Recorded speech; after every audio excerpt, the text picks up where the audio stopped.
Para dewan juri yang terhormat juga rekan kami dari tim Kontra, berdirinya saya di sini untuk mendukung mosi pembelaan hak imunitas bagi advokat dalam pembelaan klien di RUU KUHP.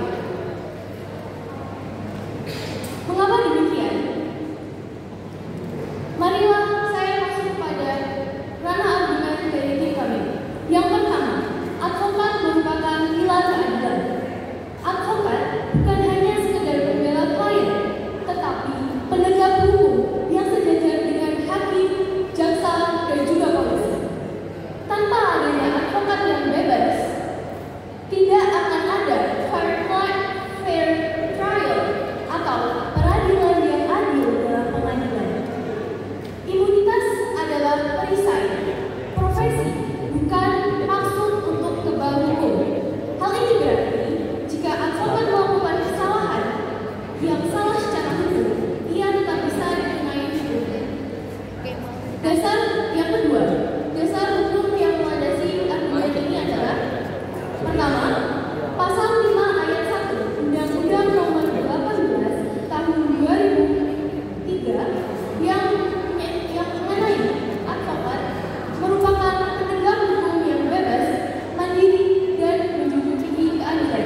Yang kedua, pasal 16 Undang-Undang Nomor 18 Tahun 2003 yang menyatakan advokat tidak dapat dituntut baik secara perdata maupun pidana dalam menjalankan tugas profesinya dengan itikat baik.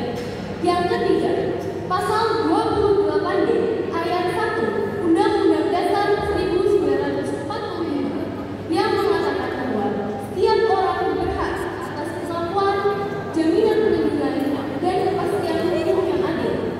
Maka, untuk mempertegas imunitas advokat dalam RUU KUHP, hal ini bukan hal yang baru, melainkan mandat konstitusi.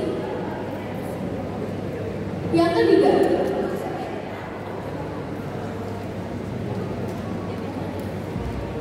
pembelaan hak imunitas digunakan untuk menghindari kriminalisasi advokat.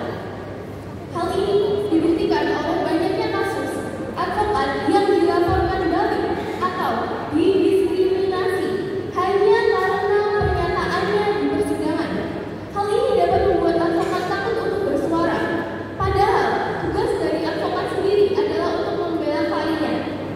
Jika advokat ini takut untuk bersuara, maka hak pembelaan atas klien akan sulit diberikan. Contohnya, advokat yang mengungkap dugaan penyiksaan dalam proses penyidikan sering diancam dengan pasal pencemaran nama baik. Hal ini dapat membuktikan jika tidak ada imunitas bagi advokat, maka advokat akan terintimidasi dan advokat tidak dapat membela klien dengan maksimal. Yang keempat, hal ini bersangkutan dengan kesetaraan dengan profesi penegak hukum lain. Contohnya, hakim memiliki imunitas dalam memutus perkara, jaksa memiliki perlindungan dalam menjalankan tuntutan, polisi memiliki perlindungan dalam tindakan penegakan hukum. Mengapa advokat tidak? Padahal advokat adalah bagian dari sistem peradilan. Imunitas akan menyeimbangkan posisi advokat dengan aparat lain. Yang kelima, dampak positif pemberian hak imunitas bagi advokat itu sendiri dapat bekerja secara profesional tanpa adanya rasa takut. Bagi klien akan terjamin haknya untuk memperoleh pembelaan secara maksimal. Bagi sistem peradilan akan tercipta check and balance yang lebih sehat antara polisi, jaksa, hakim, dan juga advokat. Bagi negara sendiri dapat meningkatkan kepercayaan publik dan dapat memperkuat citra Indonesia sebagai negara hukum yang modern.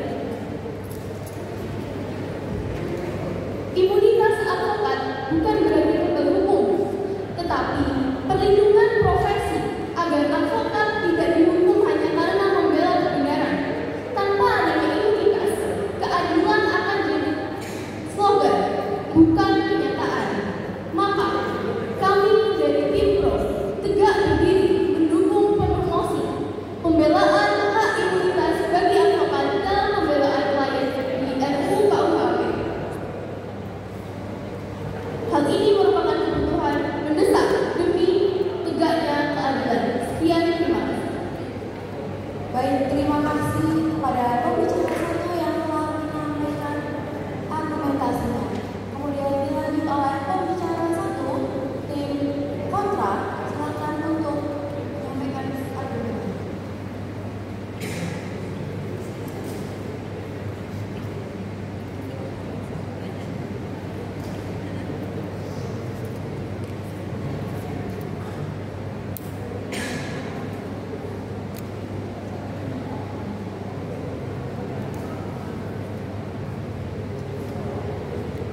Pro tadi dijelaskan bahwa pasal 5 ayat 1 nomor 12 tahun 2003 menyebutkan advokat adalah penegak hukum yang menegakkan keadilan. Nah, ini tidak akan relevan bila mana diberi imunitas.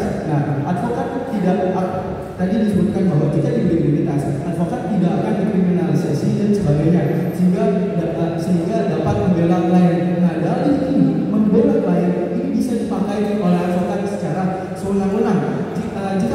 Jika kita balikan sekarang, bagaimana saya ingin memberi pertanyaan, bagaimana jika dalih membela klien ini dipakai untuk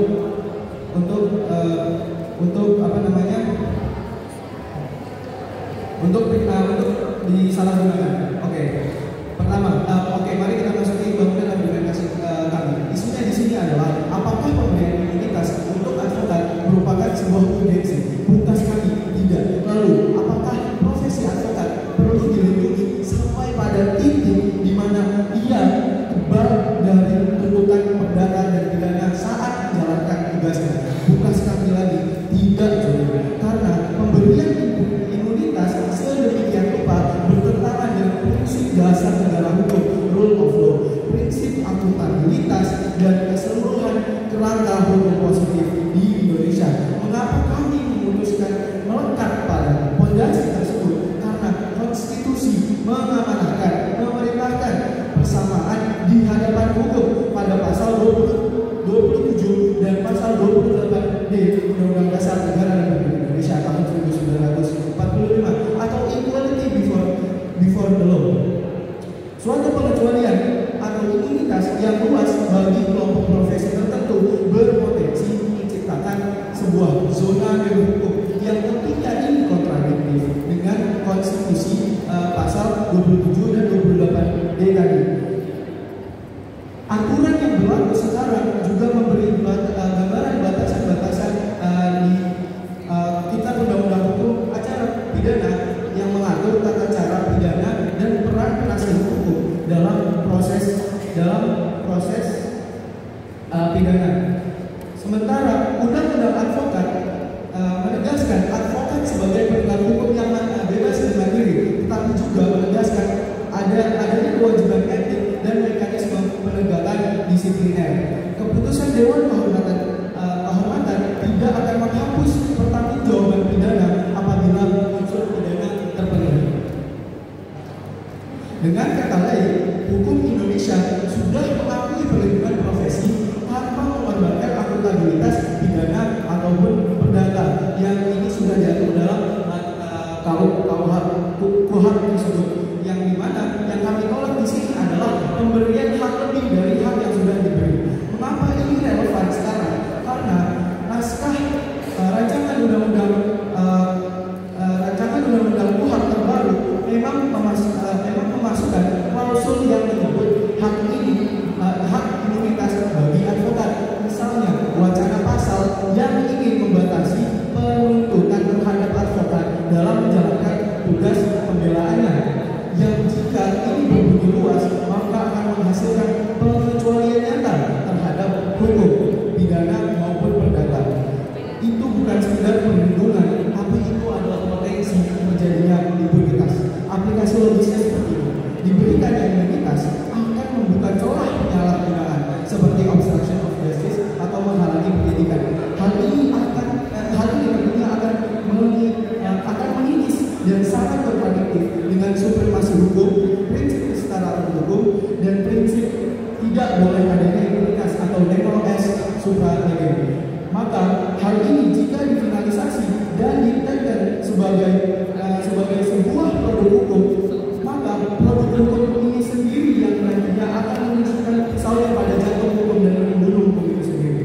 Di sini kami tegaskan sekali lagi, di KUHP sudah ada perlindungan bagi advokat. Kami tak menolak perlindungan profesi bagi advokat, cuma kami menolak hak imunitas bagi advokat yang sudah kami jelaskan dari tadi. Ini dapat membuka celah penyalahgunaan dan merusak hukum itu sendiri. Mungkin cukup dari saya. Terima kasih. Baik, terima kasih kami sampaikan.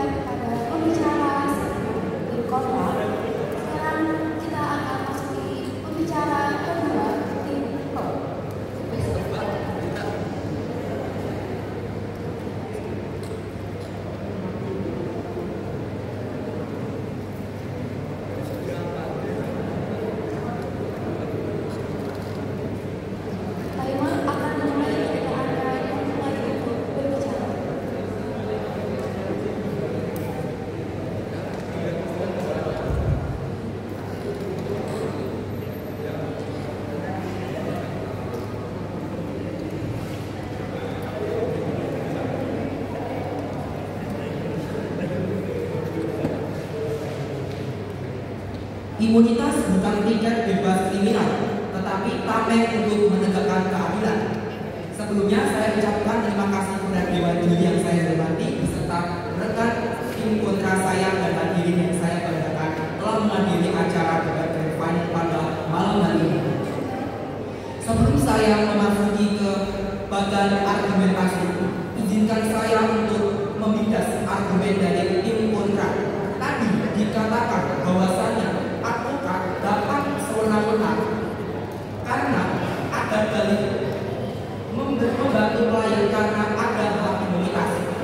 Padahal saya berbicara berdasarkan data dan hukum yang ada di Indonesia, yaitu pada Undang-Undang Advokat Nomor 18 Tahun 2003 Pasal 8 dan 9. Advokat harus mematuhi kode etik profesi sehingga penyalahgunaan bisa dikenai sanksi etika dan bukan dihentikan hak imunitasnya.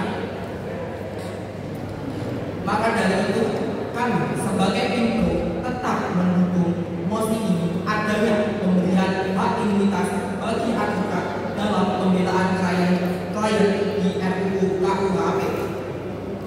Memasuki bagian argumentasi, yang pertama, dengan adanya pembelaan klien menggunakan hak imunitas ini dapat menjamin kebebasan advokat dalam membela klien.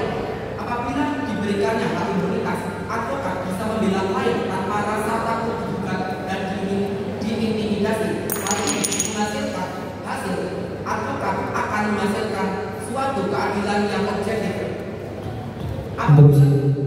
Mohon maaf, tanpa adanya hak imunitas, advokat bisa tertekan hukum atau politik sehingga membela klien secara maksimal menjadi hal yang sulit. Lalu selanjutnya dasar hukum, yaitu Undang-Undang Nomor 18 Tahun 2003 pada pasal 2 dan 9 dikatakan bahwa advokat berhak membela klien tanpa tekanan dari pihak manapun. Hal ini berarti advokat memerlukan hak imunitas. Lalu pada pasal 28 dan dari Undang-Undang Dasar 1945 hak untuk mendapatkan perlindungan hukum dan peradilan yang adil. Lalu memasuki kasus, contohnya ada beberapa kasus advokat yang diintimidasi pada saat membela klien. Contohnya seperti korupsi besar. Hal ini tentunya menimbulkan kekhawatiran bagi beberapa profesi advokat. Seorang advokat yang takut membela kliennya sama saja membiarkan hukum mati ciptakan ketakutannya sendiri. Yang kedua, melindungi mekanisme apa yang Anda tawarkan untuk memastikan advokat yang diberi hak imunitas tambahan ini tidak malah menimbulkan barang bukti dan sebagainya sebagai bentuk dari penyalahgunaan hak imunitas ini sendiri di ujung. Nah selanjutnya, apakah Anda yakin dengan dalil advokat yakni pembelaan klien dapat diverifikasi secara benar? Baik, terima kasih. Izin menjawab bahwasanya tadi saya sudah menjelaskan adanya Undang-Undang Advokat pada Undang-Undang Nomor 18 Tahun 2003 pada pasal 8 dan 9. Advokat harus mematuhi kode etik profesi. Apabila terdapat penyalahgunaan akan dikenai sanksi etika, namun bukan dihentikan hak imunitasnya. Saya tekankan kembali, hanya dikenai sanksi etika dan bukan dihentikan hak imunitasnya. Lalu saya lanjutkan kembali, yaitu nomor 2, melindungi prinsip peradilan yang adil. Dengan adanya hak imunitas yang diberikan oleh advokat ini, hukum dapat berjalan secara adil dan transparan. Lalu selanjutnya, advokat bisa mengajukan kebebasan meneliti bukti dan menegakkan hak lain tanpa rasa takut akan takut digugat. Lalu saya katakan kembali, advokat tidak dapat digugat atas tindakan profesional dalam membela klien, yaitu termaktub dalam Undang-Undang Nomor 18 Tahun 2003 Pasal 8. Lalu pada Pasal 28 Undang-Undang Dasar Tahun 1945, hak tiap-tiap orang mendapat pengakuan dan perlindungan hukum. Hal ini juga pastinya berlaku juga untuk advokat. Lalu selanjutnya,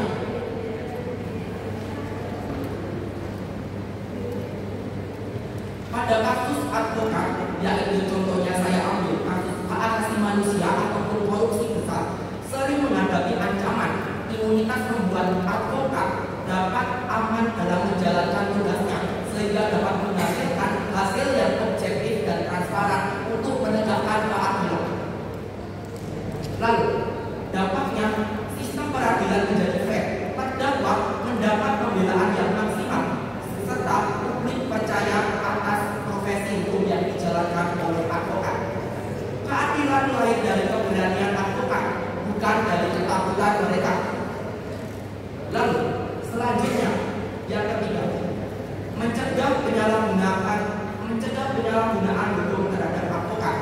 Tanpa adanya hak imunitas, advokat bisa dijadikan target untuk menekan klien atau memanipulasi suatu proses hukum. Imunitas melindungi advokat dari ancaman hukum, memastikan mereka bertindak secara objektif serta bertindak secara profesional. Kalau advokat takut, hukum akan tunduk pada kekuasaan, bukan keadilan. Selanjutnya, saya juga membawakan kasus yang relevan dengan adanya posisi ini, yaitu kasus Otto Hasibuan dan Titin S. Pada Juli 2024, advokat Titin S mengaku bahwa ia diintimidasi oleh beberapa oknum polisi pada saat mendampingi kliennya dalam kasus dugaan korupsi senilai 231 miliar. Selain itu, ia juga menegaskan bahwa advokat harus bebas dari tekanan dan intimidasi dalam menjalankan tugasnya dalam membebaskan klien.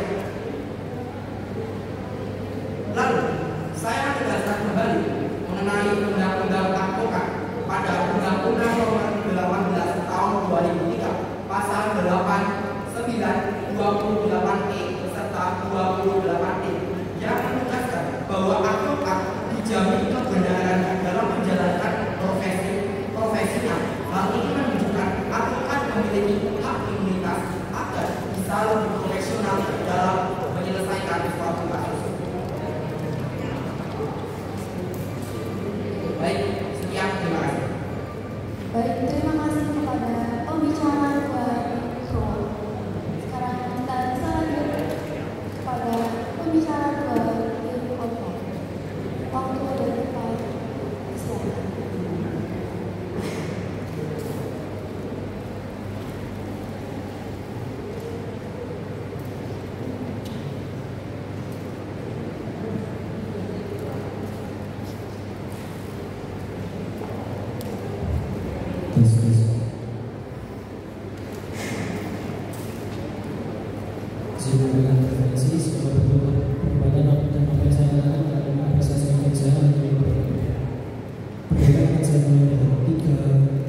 hukum satu persatu. Yang selanjutnya adalah ujian teman. Mereka mengatakan bahwa mereka mengatakan membawa komparasi kasus yang dari kasus Otomasi 2 yang advokatnya diintimidasi sadari bahwa hak imunitas di sini adalah hak ketika advokat ini tidak dapat dituntut secara hukum. Lantas ketika mereka diintimidasi, lantas apa relevansi, apa korelasinya dengan hak imunitas ini? Hak imunitas tidak mengatur bahwa mereka tidak diintimidasi, mereka tidak boleh diteror dan sebagainya. Itu bukan hak imunitas di wajiban teman. Sehingga kasus yang mereka bawakan tidak relevan di wajiban teman. Memasuki bangunan argumentasi kami. Isu yang di sini adalah pemberian hak imunitas bagi advokat bisa menimbulkan penyalahgunaan. Advokat dapat bersembunyi di balik kata imunitas untuk melakukan tindakan yang sebenarnya menghalangi proses peradilan. Terusnya di sini apa? Pasal 27 ayat 1 UUD 1945 tentang segala warga negara bersama kedudukannya di dalam hukum. Dari pasal ini, advokat tidak boleh ditempatkan sebagai kelompok yang membuat hukum dan lain sebagainya. Apalagi hukum hak imunitasnya mau ditambah di RUU KUHP.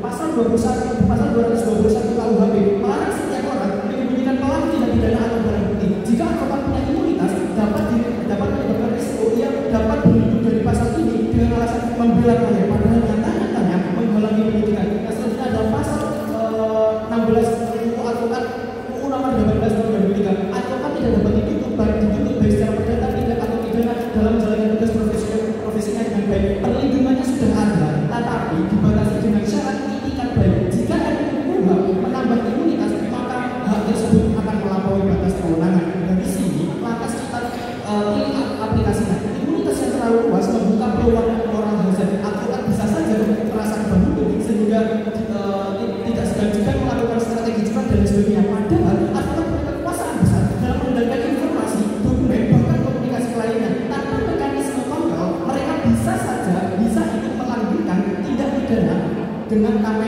profesi hukum. Akibatnya, proses peradilan pidana tidak lagi efektif dan kehilangan integritasnya. Konflik kasus iktp Setia Novanto adalah bahwa advokat itu membantu klien untuk mengulur sidang, bahkan diduga mengarahkan strategi agar fakta tertentu tidak terungkap di pengadilan. Yang kedua, kasus korupsi BLBI. Pernah ada advokat yang dianggap menyembunyikan aset atau informasi penting milik klien. Tanpa imunitas, advokat masih bisa diproses atau tidak. Apabila ada imunitasnya ditambah dengan RUU, ia bebas tanpa konsekuensi. Mari kita lihat komparasinya dalam praktik internasional dan juga di Amerika Serikat. Advokat yang melakukan obstruction of justice tetap bisa dihukum di wajiban teman. Lantas ketika kita mengontrak, kita tidak hanya berbicara tentang asumsi, namun kita membawakan solusi yang konkret di wajiban teman. Yang pertama, mekanisme kontrol eksternal. Bentuk dan badan independen perlindungan advokat itu terdiri dari perwakilan MA, perwakilan kejaksaan, online dan organisasi advokat dan sebagainya. Fungsi dari dewan atau perwakilan dari beberapa instansi ini apa? Ini fungsinya untuk menilai apakah suatu tindakan advokat benar-benar bagian dari pembelaan klien atau justru obstruction of justice. Dengan begitu, perlindungan tidak diserahkan sepenuhnya ke organisasi advokat yang rawan akan konflik kepentingan. Yang selanjutnya adalah mekanisme checks and balances melalui hakim. Hakim diberi kewenangan eksplisit untuk menilai apakah advokat masih dalam koridor pembelaan atau sudah melampaui batas. Yang kedua, hakim juga bisa merekomendasikan pemeriksaan etik jika ada dugaan pelanggaran serius. Mekanisme yang kami lakukan jelas lebih efektif daripada tim wajiban sehingga mekanisme lagi dan argumen kami layak dikredit. Dari uraian isu, aturan hukum yang sudah ada dan fakta di lapangan dan mekanisme yang sudah kami tawarkan, maka sangat jelas bahwa dengan penambahan hak imunitas advokat dalam RUU KUHP dapat menyalahi pasal 221 KUHP tentang melarang setiap orang menyembunyikan pelaku tindak pidana atau barang bukti. Sekian, terima kasih Bapak dari tim oposisi. Baik, terima kasih kami sampaikan kepada pembicara 2 kontra. Sekarang lanjut kepada pembicara 3 tim pro. Waktu sudah tepat.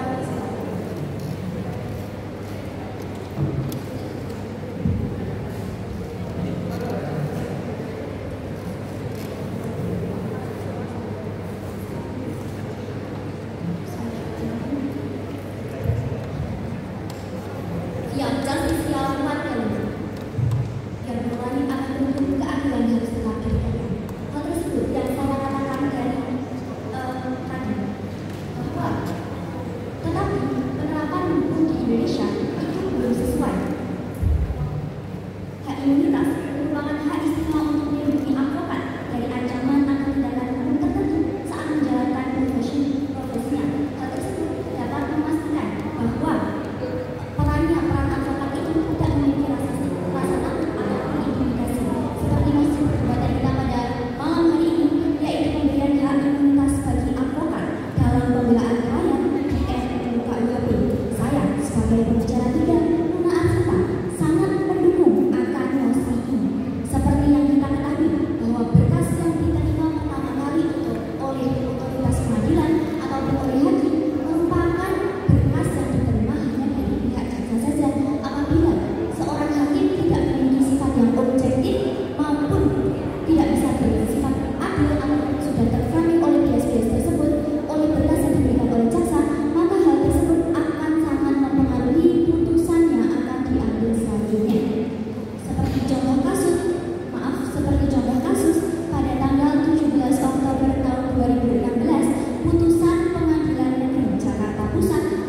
Mekanisme apa yang Anda tawarkan untuk mencegah adanya deprivasi relatif yang timbul di tengah opini masyarakat apabila hak imunitas advokat ditambahkan dalam RUU KUHP sendiri? Terima kasih.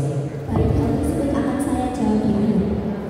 Lalu, alasan hakim yang ada di Indonesia seringkali bertindak tidak adil karena berkas yang diterima oleh pihak pengadilan ataupun oleh hakim hanyalah berkas dari pihak jaksa saja. Seperti yang telah saya katakan sebelumnya, bahwa ketika hakim tidak bersikap objektif dan adil, maka akan mempengaruhi putusan yang akan diambil. Seperti yang kita ketahui, saya lanjutkan untuk kasus Jessica Kumala Wongso. Dia diduga melakukan pembunuhan terhadap Wayan Mirna Solihin, dan menurut putusan Pengadilan Jakarta Pusat, Jessica Kumala Wongso mendapatkan hukuman 20 tahun penjara. Padahal ketika kita kalkulasikan, ketika seseorang ingin membunuh, apalagi Jessica Kumala Wongso ingin membunuh menggunakan racun, maka seharusnya Jessica Kumala Wongso harus mempertimbangkan tempatnya, seperti ia tidak ingin berhadapan dengan langsung oleh korbannya, ia tidak ingin aksinya direkam oleh kamera, dan lain sebagainya. Banyak kejanggalan dalam kasus ini. Tentunya sebagai orang yang bersikap secara rasional harusnya melakukan kalkulasi yang matang mengenai target, manfaat, alat, dan juga resiko. Ketika seseorang menggunakan alat berupa racun, mengapa ia melakukannya di suatu kafe yang berada CCTV dan terekam oleh banyak kamera? Hal tersebut tentunya tidak bisa masuk di akal. Hal tersebut, diperlukan hak istimewa agar advokat mampu membela pelaku secara adil dan maksimal, karena dengan adanya hak istimewa tersebut dapat membuat mekanisme yang berjalan semakin adil dan objektif. Lalu, saya ingin menjawab mengenai pertanyaan dari tim kontra. Mekanisme seperti apa? Mekanisme yang kami terapkan. Yang pertama, memastikan keseimbangan proses hukum, di mana dengan memastikan hakim bersifat objektif dan netral. Yang kedua, transparansi dengan dapat didokumentasikan dan dapat diakses oleh publik. Yang ketiga, penggunaan bukti saintifik, bukan merupakan spekulasi, tetapi menggunakan fakta yang ada. Yang keempat, dengan pengawasan internal dan eksternal. Sekian dari saya bangga menjadi ibu. Baik, terima kasih kepada pembicara 3 yang telah menyampaikan argumentasinya. Maka dari itu,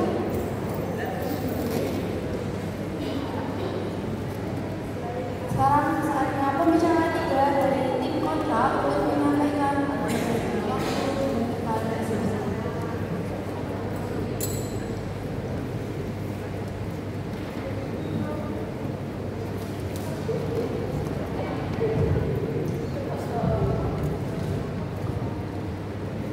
Assalamualaikum warahmatullahi wabarakatuh. Mari kita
penyalahgunaan hukum.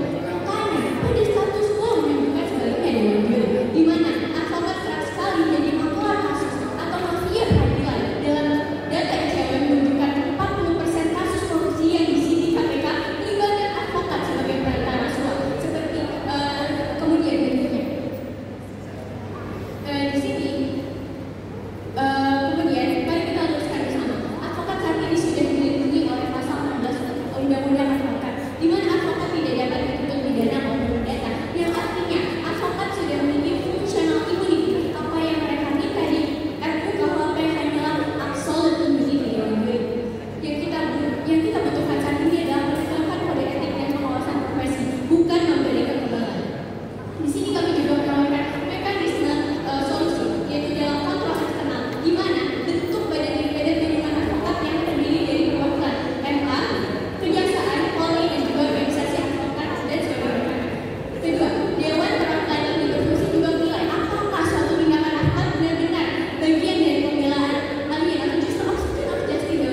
Dengan begitu, perlindungan tidak diserahkan sepenuhnya ke organisasi advokat yang rawan konflik kepentingan, di mana mereka juga membutuhkan check and balance. Namun di sini katanya check and balance melalui hakim. Hakim juga diberi kewenangan eksplisit jika menilai apakah advokat itu masih dalam koridor pembelaan atau sudah melampaui batas dewan juri. Hakim juga bisa merekomendasikan pemeriksaan jika ada dugaan pelanggaran serius. Dewan juri yang terhormat, di sini sudah kita satu persatu membedah apa saja keseluruhan dari argumentasi daripada tim proyek itu sendiri, di mana titik perdebatan kali ini dapat kita simpulkan imunitas diperlukan. Tim pro menyatakan imunitas itu diperlukan agar advokat bebas membela klien, sedangkan imunitas absolut justru malah menambah hukum itu sendiri. Posisi tim kontra jauh lebih rasional, adil, dan konstitusional. Hak imunitas advokat yang ditawarkan dalam RUU-KUHP bukanlah perlindungan dari kriminalisasi, namun pelecehan terhadap keadilan. Tim pro hanya membela kepentingan sempit tentang profesi advokat yang harus dilindungi, sedangkan tim kontra membela hukum, keadilan, kepentingan rakyat, karena itu satu-satunya sikap yang konsisten dengan prinsip negara hukum yang dimana dianut dalam Indonesia sebagai negara hukum itu sendiri. Saya bangga menjadi tim pro. Terima kasih. Baik, terima kasih. Pembicaraan tidak dari tim kontra, sekarang kita akan memasuki sesi kesimpulan dan akan dibacakan oleh tim kontra.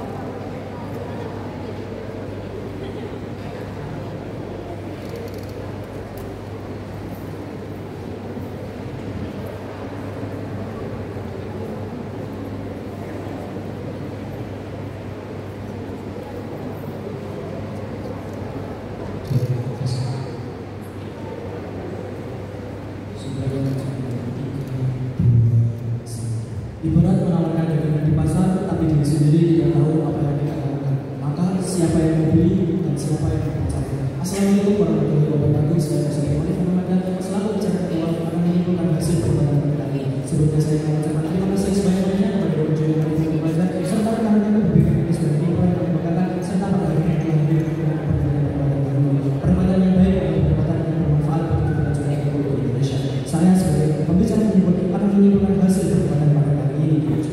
Mengapa kami dari oposisi layak mendengar perdebatan kali ini? Saya akan mulai dengan menjabarkan beberapa kegagalan berpikir dari tim pro yang menjadi tumpuan kami untuk menang pada perdebatan kali ini. Dewan Juri yang pertama dan yang paling mendasar, tim pro gagal memahami emosi pada perdebatan kali ini. Emosi dan alur perdebatan lurus sejak pembicaraan kedua oposisi. Dewan Juri sadari bahwa saya akan mengulangi dengan berlogika dari tim pro Dewan Juri. Mereka gagal memahami tentang keberlanjutan emosi, tentang hak imunitas advokat yang akan diatur dalam RUU KUHP. Ketika salah konsep, maka akan salah kesimpulan juga Dewan Juri. Hal ini adalah titik yang paling fatal dalam perdebatan kali ini Dewan Juri.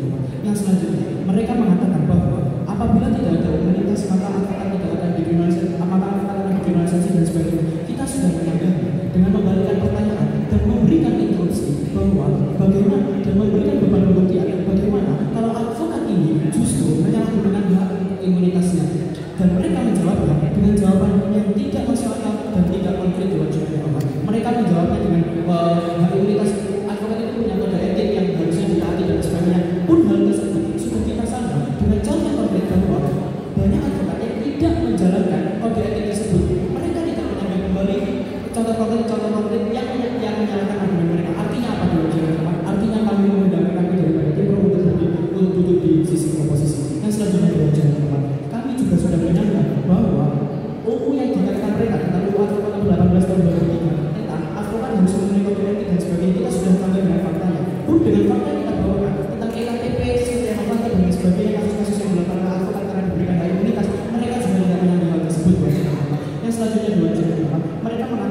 pembicaraan ketiga mereka mengatakan bahwa hal ini kita akan memastikan keseimbangan hukum dan sebagainya dengan pengawasan internal dan eksternal. Kata-kata pengawasan internal dan eksternal dikatakan mereka di paling terakhir, sehingga mereka tidak menjelaskan bagaimana mekanisme pengawasan internal dan eksternal yang akan mereka lakukan di wajah sehingga audiens yang di sini tidak akan pernah tahu karena apa?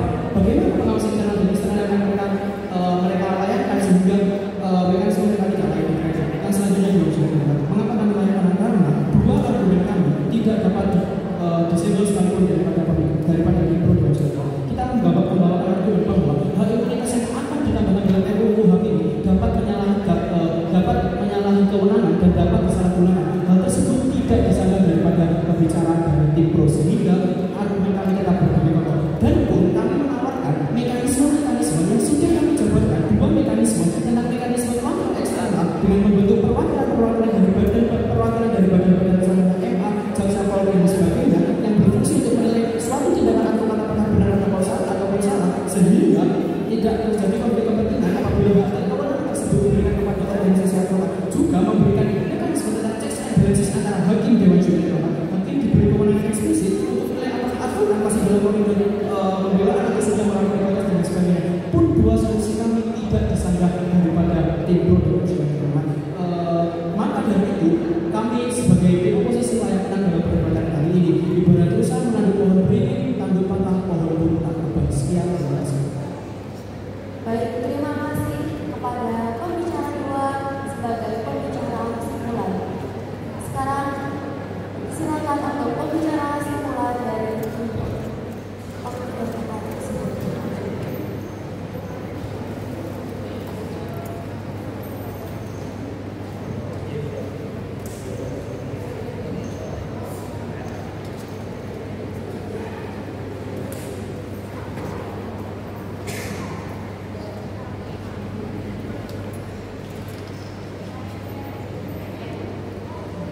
keadilan lahir dari keberanian advokat, bukan dari ketakutan mereka.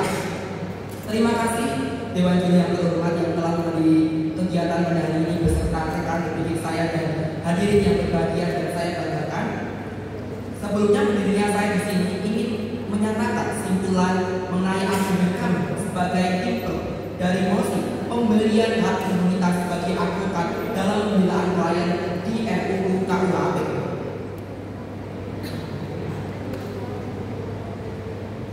Yang pertama saya tegaskan bahwasanya untuk mosi kali ini yaitu pemberian hak imunitas bagi advokat dalam pembelaan klien di RUU KUHP.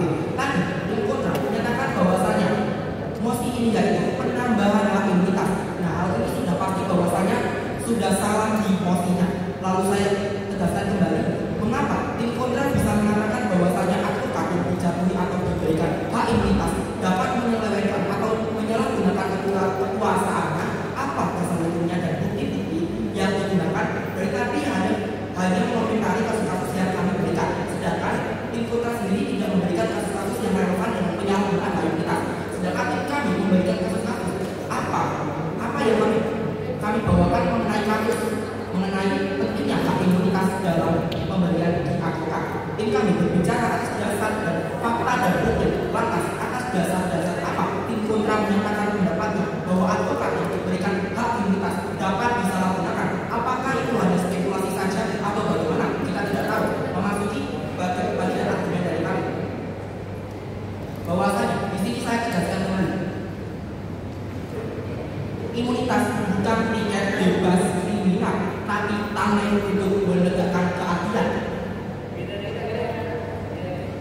Dengan sekali lagi kami tegaskan bahwasanya dengan adanya hak imunitas tentunya menjamin kebebasan advokat dalam membela klien. Seperti yang kami katakan tadi, tentunya mengatur dalam Undang-Undang Nomor 18 Tahun 2003 dalam pasal 2 dan 9, advokat bisa membela klien tanpa tekanan dari pihak manapun. Lalu dalam pasal 28 Undang-Undang Dasar 1945, hak untuk mendapatkan perlindungan hukum dan peradilan yang adil. Tentunya di sini kami bicara berdasarkan atas dasar hukum dan fakta yang ada di lapangan, tidak hanya spekulasi saja.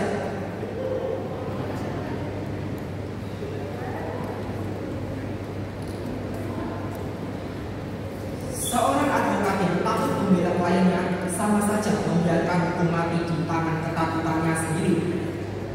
Tentunya hal ini menegakkan yaitu pentingnya pemberian hak imunitas bagi advokat dalam pembelaan klien di RUU KUHP. Seperti yang kita tegaskan tadi, bahwasanya tentunya advokat itu memiliki peran penting dalam menjaga kestabilan dan keadilan hukum di Indonesia. Seperti kasus yang saya contohkan kembali, seperti pada kasus operasi bulan tadi, bahwasanya advokat itu diintimidasi oleh beberapa oknum polisi pada saat mendampingi kliennya. Hal ini menegaskan bahwa pentingnya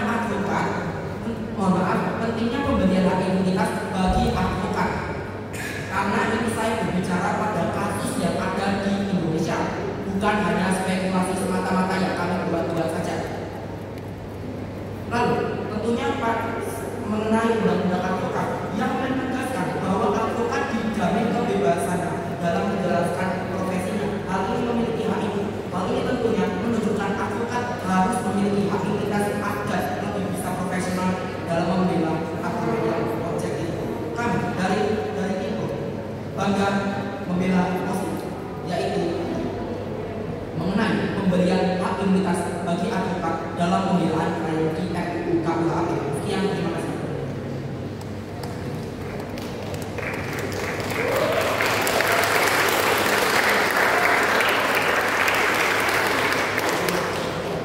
Baik, terima kasih kepada pembicara 2 sebagai pembicara simpulan pada sesi debat Grand Final hari ini. Saya selaku moderator ingin memohon